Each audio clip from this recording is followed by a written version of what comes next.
ओम नमः शिवाय। 14वां अध्याय। अग्नि यज्ञ, देव यज्ञ और ब्रह्म यज्ञ का वर्णन। ऋषियों ने कहा, प्रभु, अग्नि यज्ञ, देव यज्ञ और ब्रह्म योग का वर्णन करके हमें कृतार्थ करें। सूत जी बोले, महर्षियों, गृहस्थ पुरुषों के लिए प्रातः और सायंकाल अग्नि में 2 चावल और द्रव्य की आहुति ही अग्नि यज्ञ है।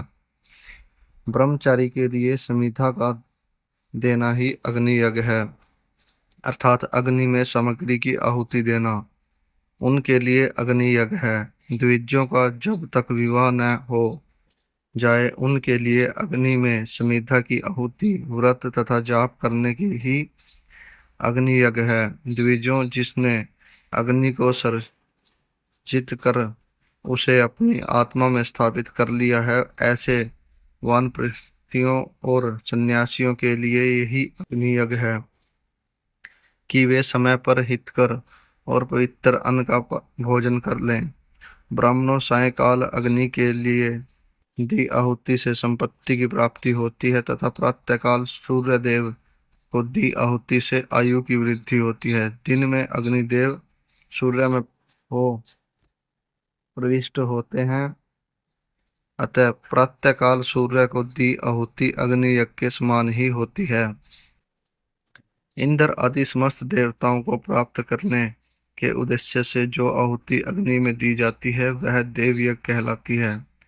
लौकिक अग्नि में प्रतिष्ठित जो संस्कार निमित्तिक हवन क्रम है वह देव यज्ञ है। देवताओं को प्रसन्न करने के लिए नियम से विधि पूर्वक किया गया यज्ञ ही देव यज्ञ है।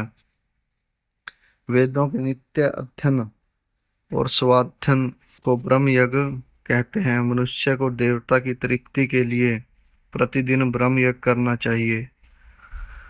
प्रातःकाल और सायंकाल को ही इसे किया जा सकता है। अग्नि के बिना देव यज्ञ कैसे होता है, इसे श्रद्धा और आदर से सुनो। सृष्टि के आरंभ में सर्वज्ञ और सर्व समर्थ महादेव शिव जी के ने समस्त लोगों के उपकार के लिए वारों की कल्पना की। भगवान शिव सारी रूप रोग को दूर करने के लिए वैद्य हैं, सबके ज्ञाता तथा समस्त औषधियों के औषध हैं। भगवान शिव ने सबसे पहले अपने वार की रचना की जो आरोग्य प्रदान करने वाला है। तत्पश्चात अपनी माया शक्ति का वार बनाया जो संपत्ति प्रदान करने वाला है। जन्म काल में दुर्गति ग्रस्त बालक की रक्षा के लिए कुमार के वार की कल्पना की। आलस्य और पाप की निवृत्ति तथा समस्त लोगों का हित करने की इच्छा से लोक रक्षक भगवान विष्णु का वार बनाया। इसके बाद शिवजी ने पुष्टि और रक्षा के लिए आयुकर्ता, त्रिलोक सृष्टा, परम श्रेष्ठी ब्रह्मा का आयुष्कारक वार बनाया। तीनों लोकों की वृद्धि के लिए पहले पुण्य पाप की रचना होने पर लोगों को शुभाशुभ फल देने वाले इंद्र और यम के वारों का निर्माण किया।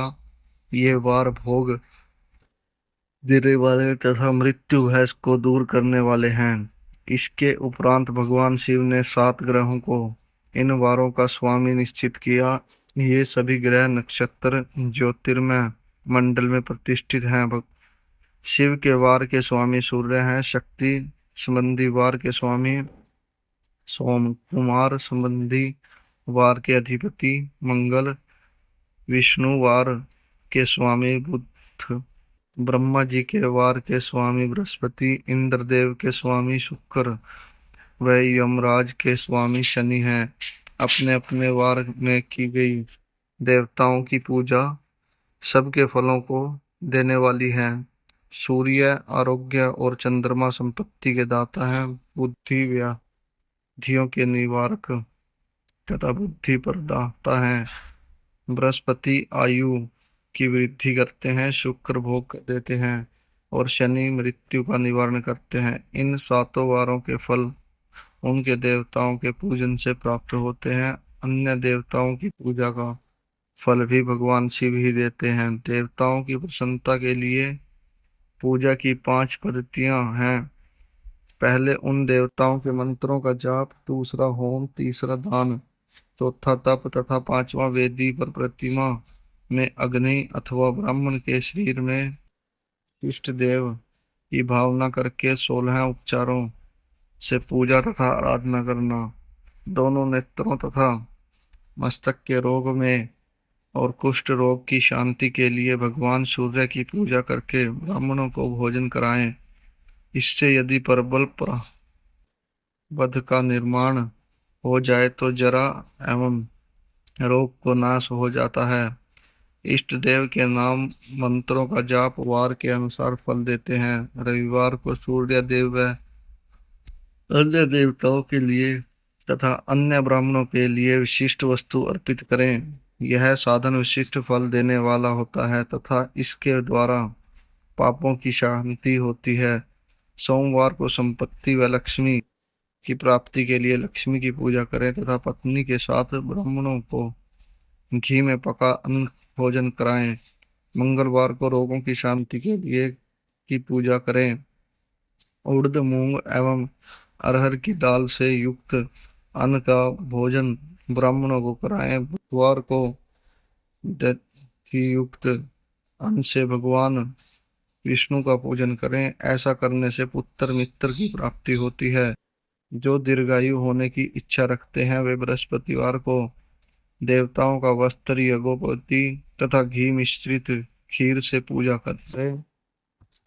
भोगों की प्राप्ति के लिए शुक्रवार को एकाग्रचित्त होकर देवताओं का पूजन करें और ब्राह्मणों की तृप्ति के लिए रस युक्त अन्न दें।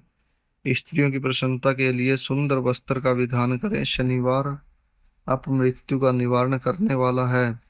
इस दिन रुद्र की पूजा करें। तिल के होम व दान से देवताओं को संतुष्ट करके ब्राह्मणों को तिल मिश्रित भोजन कराएं। इस तरह से देवताओं की पूजा करने से आरोग्य एवं उत्तम फल की प्राप्ति होगी। देवताओं के नित्य विशेष पूजन, स्नान, दान, जाप, होम तथा ब्राह्मण तर्पण एवं रवि आदि वारों में विशेष तिथि और नक्षत्र का योग प्राप्त होने पर विभिन्न देवताओं के पूजन में जगदीश्वर भगवान शिव ही उन देवताओं के रूप में पूजित होकर सब लोगों को आरोग्य फल प्रदान करते हैं। देश, काल, पात्र, द्रव्य, श्रद्धा एवं लोक के अनुसार उनका ध्यान रखते हुए महादेव जी आराधना करने वालों को आरोग्य आदि फल देते हैं। मंगल कार्यों के आरंभ में और अशुभ कार्यों के अंत में तथा जन्म नक्षत्रों के आने पर गृहस्थ पुरुष अपने घर में आरोग्य की समृद्धि के लिए सूर्य ग्रहण का पूजन करें। इससे सिद्ध होता है कि देवताओं का पूजन संपूर्ण अवशिष्ट वस्तुओं को देने वाला है। पूजन वैदिक मंत्रों के अनुसार ही होना चाहिए। शुभ फल की इच्छा रखने वाले मनुष्य को 7 दिन अपनी शक्ति के अनुसार देव पूजन करना चाहिए। निर्धन मनुष्य तपस्या व व्रत आदि से तथा धन के द्वारा देवी देवताओं की आराधना करे।